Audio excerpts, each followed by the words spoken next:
बापाला बदनामीची भीती होती म्हणून ती गर्भातच नको होती. कारणही तसंच होतं. तिची आत्या घरातून पळून जाऊन आंतरजातीय झाली होती. आजोबांनी खोट्या मानपणासाठी आत्महत्या केली होती. आता त्यांना घरात मुलगी नकोच होती. घरात पत्नी सून हवी, पुढे वंशवेल वाढवायला. पण मुलगी आणि बहीण कदापिही नको होती. घरातील पुरुषांनी बाहेरखेलीपणा केला तरी चालतो. त्याने एक सोडून अनेक लग्न केलेली चालतील, कारण ते पुरुष होते. त्यांचे नियम त्यांनी त्यांच्या फायद्यासाठी रीतसर बनवले होते. ते पराक्रमी होते. त्यांच्या पिढ्यांचा उद्धार करणार होते. मुलगी घरात जन्माला येईल आणि दुसऱ्याच्या पिढी उद्धारायला जाईल. पुन्हा तिने बाहेर शेण खाल्लं तर किती बदनामी. पुरुषांनी शेण कितीही खाऊ द्या, कारण त्यांनी जरी शेण खाल्लं तरी त्याच्या जोडीला जिनं खाल्लं तीच दोषी. हा तर पुरुष आहे ना. पुरुष स्त्री अनैतिक संबंधात पुरुष निर्दोष, पण मुलगी म्हणून ती दोषी. अशी अनेक कारणं होती मुलगी नको म्हणून. तशी सविता पण नको होती बापाला. जरी आईला हवी असली तरी तिचं मत कोण विचारतं. तिचं काम फक्त पोटात वाढवायचं आणि जन्म द्यायचा, कारण ती पण एक स्त्रीच आहे आणि ती जिवंत आहे. हेच या पुरुषप्रधान संस्कृतीची तिच्यावर केलेली मेहरबानी होती. चोरून गर्भनिदान चाचणी केली, त्यात ही दिसली बापाला व प्रयत्न झाले की अस्तित्व संपवायचं. डॉक्टरांनी नकार दिला गर्भपाताला. मग अनेक रामबाण औषधांचा वापर केला, पण सर्व निष्फळ ठरले आणि जोरात रडत सविता जगात आली. बाळाच्या रडण्याने आनंद होतो घरात, पण निराश होऊन बापाची मान खाली गेली. 12 दिवसात नामकरण विधी होतो, पण तिचा लगेच झाला अवदसा असं नाव ठेवलं. बाप म्हणाला, काय पाप केलं मी म्हणून ही अवदसा माझ्या घरी जन्माला आली? का तर उद्या मोठी झाल्यावर वाकडे पाऊल पडेल म्हणून, आपली बदनामी होईल ह्याच नाहक भीतीने अनेक कळ्या फुलण्या अगोदर गर्भातच खुडल्या गेल्या. पण सविताचे नशीब किती जन्माला येऊ नये म्हणून बापाने केलेले प्रयत्न कितीही केले तरी शेवटी जन्माला आलीच ती. रूढी परंपरा जगाच्या लाजेने पाळायच्या म्हणून मग 5वी बारसं झालं.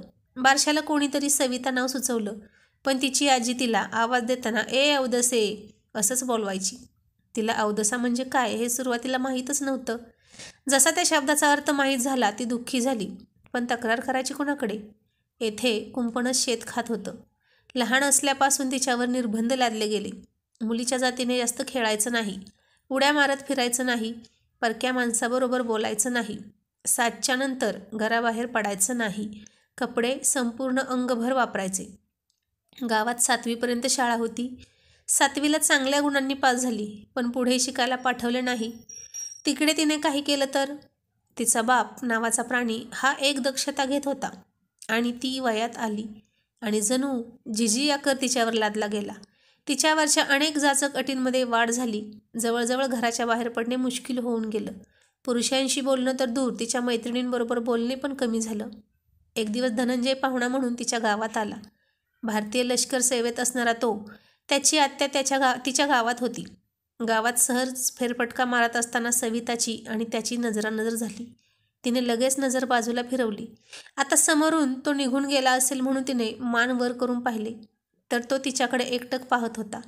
पुन्हा नजरानजर झाली आणि ती तिथून निघून गेली, कारण नकळत नजरेचे बाण दोघांच्याही हृदयात घुसले. त्याला ती मनातून आवडली. मित्रांकडून चौकशी केल्यावर समजलं तिच्या घरातील वातावरण आणि ते किती तिच्या विरोधात आहे. लष्करातला फौजी धनंजय आणखीनच तिच्या प्रेमात पडला. ती दिसावी म्हणून धडपडू लागला. सवितालाही त्याला बघावं असं वाटत होतं. अनेक दिवसाच्या प्रतीक्षेनंतर एकमेकांची वाट पाहण्यात किती दिवस घालवायचे म्हणून त्याने तिला भेटायचं ठरवलं, पण ते सहज शक्य नव्हतं.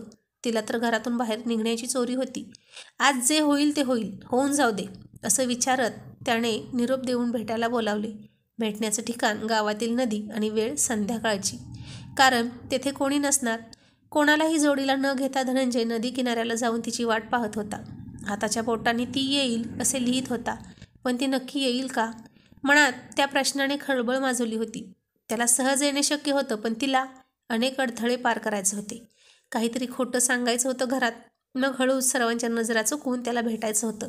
पण काहीही झालं तरी तिने त्याला भेटायचं निश्चित केलं होतं. आणि ती मैत्रीण आजारी आहे, मला बऱ्याच दिवस भेटली नाही हे कारण सांगून घरातून बाहेर पडली. लपत छपत नदीच्या दिशेने निघाली. धनंजय तिची वाट पाहत होता. आता त्याला येऊन 2 तास उलटून गेले होते. अंधाराने बऱ्यापैकी बाळसं धरलं होतं. शेवटी निराश होऊन तो उठला आणि जायला निघाला. त्याची घोर निराशा झाली होती. काही अंतर चालला आणि पुन्हा विचार करू लागला. आपण निघून गेलो आणि ती आली तर तिच्या नजरेतून आपण उतरून जाऊ. धनंजय लगबगीने पुन्हा माघारी येऊन बसला. 10-15 मिनिटे झाली असतील आणि त्याच्या कानावर पैंजणांचा मंजूळ स्वर पडला. तिच्या येण्याने जणू नदीचे पाणी त्याला थरथरल्यासारखे वाटले. युद्धात शत्रूवर विजय मिळवल्यावर जसा आनंद होतो तशी त्याची अवस्था झाली आणि देहभान हरवून नाचावे असे त्याला वाटले. ती मंजूळ पावलांनी येऊन त्याच्या शेजारी बसली. तो तिला आणि ती त्याला निरखत होती, पण त्यांना अंधाराने तो आनंद घेऊच दिला नाही.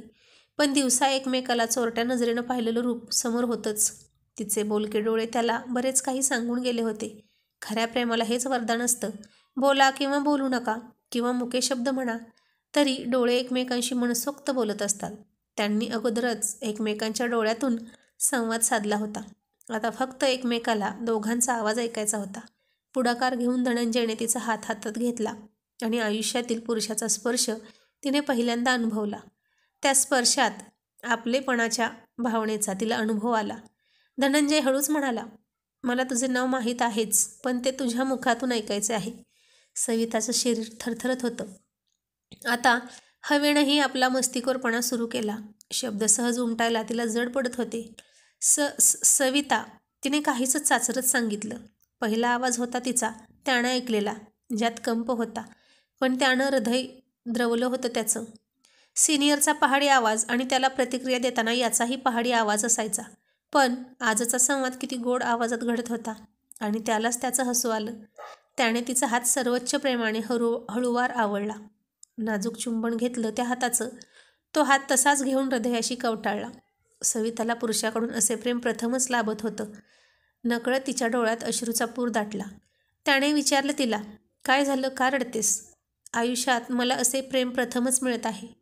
आजपर्यंत आयुष्यात अपमानकारक वागणूकच मिळाली. एवढे प्रेम कधी मिळाले नाही आणि आज मिळेल याची शाश्वती नव्हती.